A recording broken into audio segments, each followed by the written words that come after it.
Hi అండి, welcome to RS vlogs.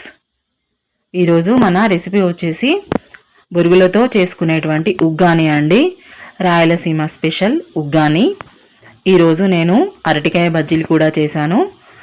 ఉగ్గానీని అరటికాయ బజ్జీలతో serve చేశానండి. చాలా చాలా టేస్టీగా వచ్చాయి.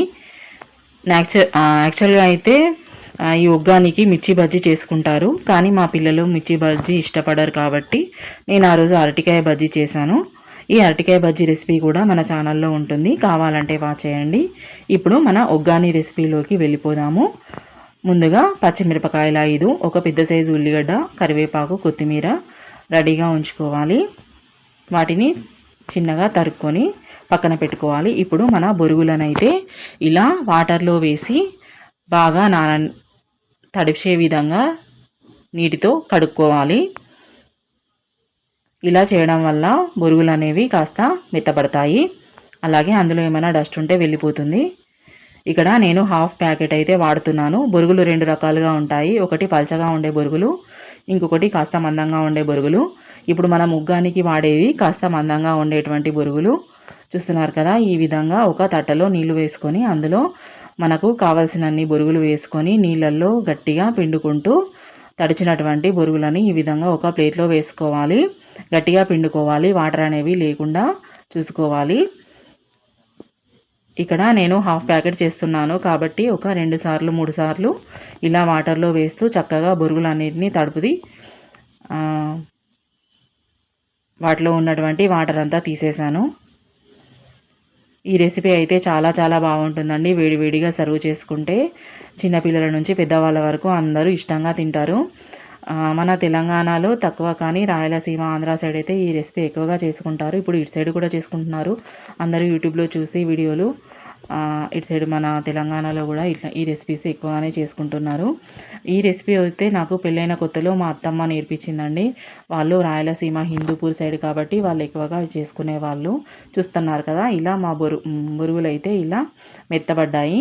ఇప్పుడు ప్రాసెస్లోకి వెళ్ళిపోదాం. ముందుగా ఒక గిన్నె పెట్టుకొని ఆ గిన్నెలో కాసింత ఆయిల్ వేసుకొని, ఆయిల్ వేడైన తర్వాత పోపు దినుసులు అంటే ఆవాలు, జీలకర్ర వేసుకోవాలి. ఈ ఉగ్గానీలోకి పప్పులు వేసుకుంటే చాలా టేస్టీగా వస్తాయండి. అందుకని నేను 2 స్పూన్ల శనగపప్పు, 2 స్పూన్ల మినపప్పును యాడ్ చేస్తున్నాను. అలాగే ఒక చారడన్ని పల్లీలు కూడా వేసుకోవాలి. పల్లీల టేస్ట్ కూడా బాగుంటుంది. మీకు కావాలనుకుంటే ఇందులో వెజిటేబుల్స్ అంటే క్యారెట్, టమాటో కూడా వేసుకోవచ్చు, బాగుంటాయి. చూస్తున్నారు కదా, ఇందులోనే కాస్త ఒక అర చెంచా పసుపు, అలాగే కరివేపాకు కూడా వేసుకొని చక్కగా గోలించుకోవాలి. పప్పులన్నీ చక్కగా వేగాలండి, అప్పుడే రుచి బాగా వస్తుంది. పల్లీలు చక్కగా వేగాలి. ఇలా వేగిన తర్వాత ఇందులో మనము కట్ చేసి పెట్టుకున్నటువంటి పచ్చిమిరపకాయలు, అలాగే ఉల్లిగడ్డ ముక్కలని కూడా వేసుకొని, నేను తాలింపులో ఎప్పుడైనా కొంచెం కొత్తిమీర వేస్తానండి, ఫ్లేవర్ బాగుంటుందని. మీకు నచ్చితే ఒకసారి ఇలా ట్రై చేయండి. ఇప్పుడు వీటన్నింటినీ నూనెలో చక్కగా మగ్గించుకోవాలి. ఉల్లిపాయలు, పచ్చిమిరపకాయలు అన్నీ చక్కగా వేగిపోవాలి.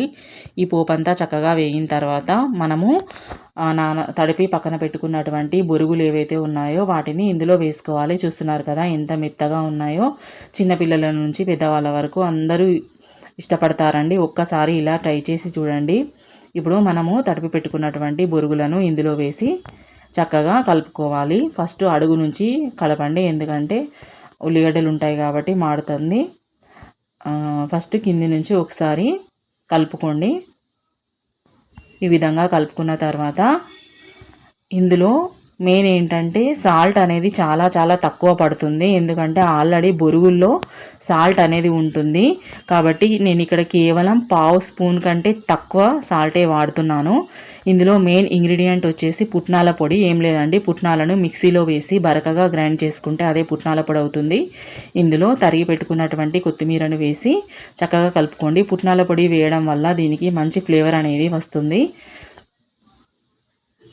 చక్కగా కలుపుకుంటే కింది నుంచి పై వరకు పుట్నాల పొడి అనేది బాగా కలిసిపోతుంది. మనం వేసినటువంటి సాల్ట్ కూడా సరిగ్గా సరిపోతుంది. బొరుగులలో ఉన్నటువంటి సాల్ట్ను చెక్ చేసుకొని మీరు ఉప్పు వేసుకోండి. ఒక్కొక్కసారి బొరుగులు ఎక్కువ ఉప్పుగా ఉంటే సాల్ట్ అనేది చాలా తక్కువ పడుతుంది. చూస్తున్నారు కదా, ఈ విధంగా మన ఉగ్గాని రెసిపీ అయితే రెడీ అయిపోయింది.